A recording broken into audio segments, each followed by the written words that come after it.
తెలుగు రాష్ట్రాలలో లక్షలాది మందిని కలవరపెట్టినటువంటి అంశం సరిగ్గా సంవత్సర క్రితం మార్చి 25న అనుమానాస్పద పరిస్థితులలో ఇవాంజలిస్ట్ డాక్టర్ ప్రవీణ్ కుమార్ మరణించారనేటువంటి వార్త తెలియగానే పదుల సంఖ్యలో, వందల సంఖ్యలో, వేలాది సంఖ్యలో రాజమండ్రి జనరల్ హాస్పిటల్కి జనం చేరుకుని ఏం జరిగింది, ఈ మరణం ఎలా సంభవించింది అని రకరకాల అనుమానాలు, పాస్టర్స్, లీడర్స్, జనం అనేక మంది ఎలా ఇది జరిగిందని అనేక రకాలైనటువంటి ప్రశ్నల వర్షం కురిపించడం జరిగింది. పలు చోట్ల మాట్లాడటం జరిగింది. దాని గురించి అనేక మంది క్రిస్టియన్ లీడర్స్, పాస్టర్స్ గొంతెత్తి అరిచి నిజం తెలియాలి అని జనం తరపున నిలబడటం జరిగింది. అయితే లిబరేషన్ కాంగ్రెస్ పార్టీ నుంచి నేను ఈ మరణం వెనుక ఏమున్నది, ఎవరున్నారు, నిజం తెలియాలి, నిజం గెలవాలని అనేక ప్రశ్నలతో పాటు ప్రభుత్వాన్ని అనేక అంశాలు నిలదీయటం, మాట్లాడటం, అడగటం జరిగింది. ఎలాంటి స్పందన ప్రభుత్వం నుంచి రాకపోతే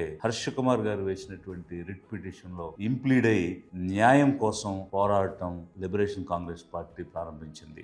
ఈనాటికి నివృత్తి కాని అనుమానాలు అలాగే ఉన్నాయి. ఏలూరు రేంజ్ ఐజీ ఒక ప్రెస్ మీట్ పెట్టి అనేక సీసీటీవీ ఫుటేజెస్ చూపించి ఈ ఇవాంజలిస్ట్ డాక్టర్ ప్రవీణ్ కుమార్ పగడాల సెల్ఫ్ యాక్సిడెంట్స్ చేసుకున్నారని, మద్యం కొనుగోలు చేశారని, తాగి చనిపోయారని దానిని ఒక ఇన్ఫరెన్స్ లా చెప్పడానికి ప్రయత్నం చేశారు.